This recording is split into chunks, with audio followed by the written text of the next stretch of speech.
Hey everyone, I'm Josh. And I'm Greg. We're here to talk about gear.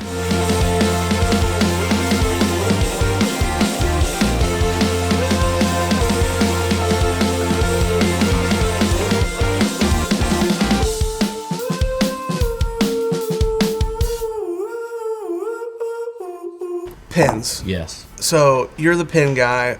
Why do you like pins so much? You know, I think it goes back to the same reason I like knives, the same reason I like watches. There's just something about a really well-made piece of equipment in your hand. And, you know, there's nothing wrong with a 99-cent Bic. Yeah. You know, it writes. You know, and sometimes that's perfect. But, you know, I had mentioned this before. You know, one of the things that as CNC became, and I keep saying this, but as it became more and more accessible to people, you have people literally making these things in their garage. Yeah. For example, this one right here is a really small one, and let me give a comparison here. There you go. There's a larger pin. I mean, this thing is really small, and it's got a really Gotta say how that. So it's actually got a thread off cap. Okay. Yeah, and it'll post. That's but here's cool. the thing. This has got like it's this green finish with this bronze. You know, it's just cool. You know, and I kind of collect them basically, just like knives and everything else. Yeah. But it's about the quality of the materials. It's about there's all these different sizes. You know, here I've got this whole group of just different pins. Yeah. You know, that are just a different style and. And that's less than you usually have on your desk. It is. I keep a bunch of them. That's true. And I like fountain pens too. Yeah. I don't have any fountain pens with me today. That's a little bit of a different thing. But yeah, I like that. I've got all of these. I think, with the exception of a couple, were for Kickstarter. Yeah. Which I was going to ask you. Yeah. Because with pins, I feel like they're different than knives, to where.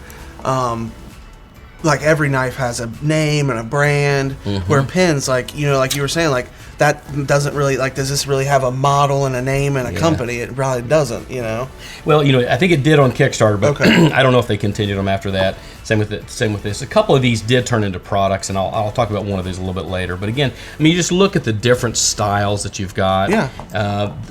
The refills, a lot of them use different refills, and a lot of them allow you to actually choose. They'll have adapters. Okay. And so if you have a certain type of refill you really like, a lot of them will allow you to use those. Okay. And so that's what's cool. I was gonna say, because I figured that was the big thing, was not only the style of the pen, but actually how it writes. The refill. Yeah, it's a big deal. Of course, fine point, medium point, and things like that. But I just think for me, it's just another collectible. It's another well-machined thing I like. Yeah. This black one, it's just all black. Super sleek. No clip on it. Yeah. So you're not going to put that in your pocket or your shirt pocket or anything like that. But just a really unique How's that open up? Is that threaded? Yeah, it's threaded. Okay. So you just do it like that. And you actually have to use a little tool to change the refill, and it's got spacers and things like that. Huh. And a lot of these, now that I'm looking at them, I think most of these are pretty small individual companies that are making these, and which is kind of cool. This one, Gearcast Customs, they were a machine shop, I believe, originally, and then they've gotten into making all kinds of really, really cool machine pens. They've even gotten into machining, fountain pens and things like that. So just a really heavy duty clip. Yeah. Really unique bolt mechanism. It is cool. Because I like it. I like how that's got the top where. This one, it's just a bolt, but I like how that you can actually do it with your thumb. Well, what's cool about this one, too, is how smooth it is. Yeah. I mean, just how their tolerances, to open it up, you unscrew it, and there's your refill, but it's just their tolerances. Threading of it is just perfect. So well. Yeah, I didn't even know that was, I didn't even know there was a seam there. I mean, you can barely even. Exactly. You can barely tell. Yeah. I don't know if you can even, you can see it on there. That's crazy, though. Yeah, and they make all sorts of colors and, all sorts of styles, so it's really neat.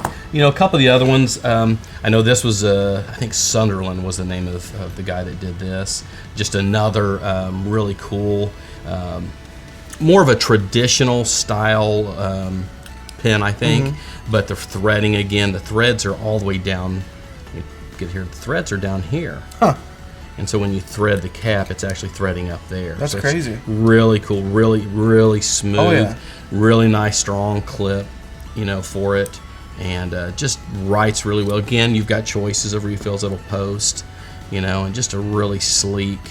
And it's got that, little bit of a shape there. I don't know if you can see that right there, but that's the crazy thing about I think that's really what makes us kind of nerds. It's kind of funny listening to you talk about the threading, because complete sidetrack from pins, but it just goes to show that I think when it comes down to the threading, because like with like e-cigs or whatever, whenever if it's a cheap machine and like there's a threading mechanism on it, it's like, and it's grind, and it's like this machining is terrible. These and it goes the same with pins. These are just butter. You can't even hear them. Yeah, and that is part of it. So that goes back to why that's why there's a difference between this and a 99-cent for sure pin that you pick up anywhere. Again, they both write and serve a purpose, and there's times for that, but just the and again with this, the tolerances, I mean, you can barely even see that this has any sort of a gap there.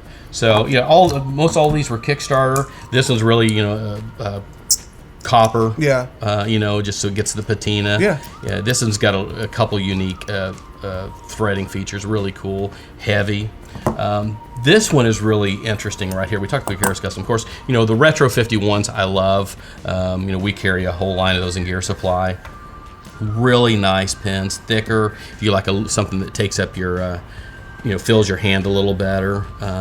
Interesting. I like the thread, the way that the refill comes out. Oh, the way the refill, down here. Well, no, I mean like the way. I was trying to think of the correct terminology. Yeah, where you turn, you open the pin. Right. Really, really neat. A lot of different colors, a lot of different styles. As you know, I know you've got a couple too, and just really.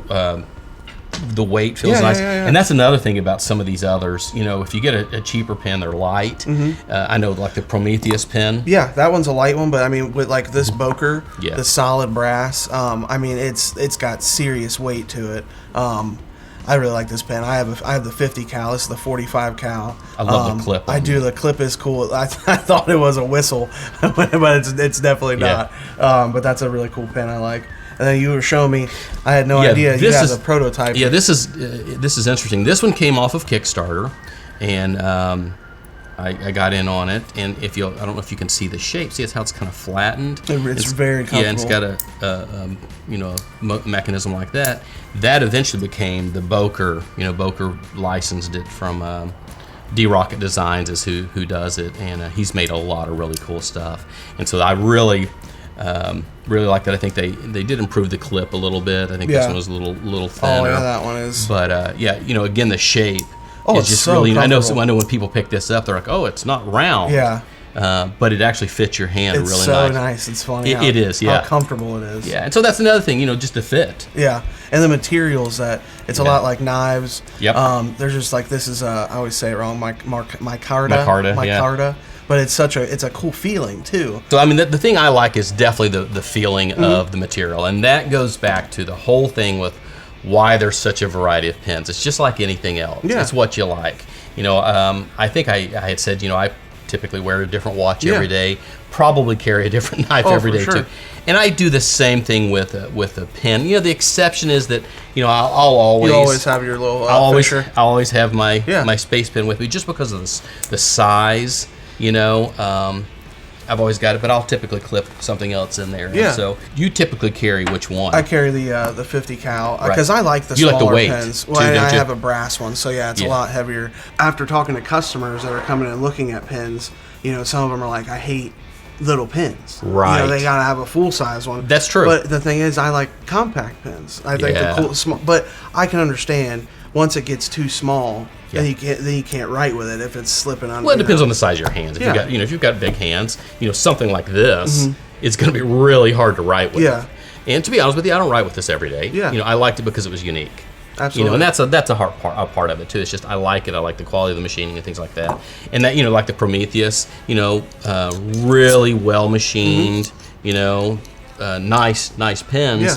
Not everybody's going to want to pay the price at a Prometheus because of the machine, the materials, and the same thing with some of the other ones. But it's about what fits you and what you like. There's such a good choice and such a variety, and whatever finish, whatever tip you like, and whatever material you like. There's all sorts of choices. Absolutely, it's good stuff. Pens are awesome. Check them out on our site.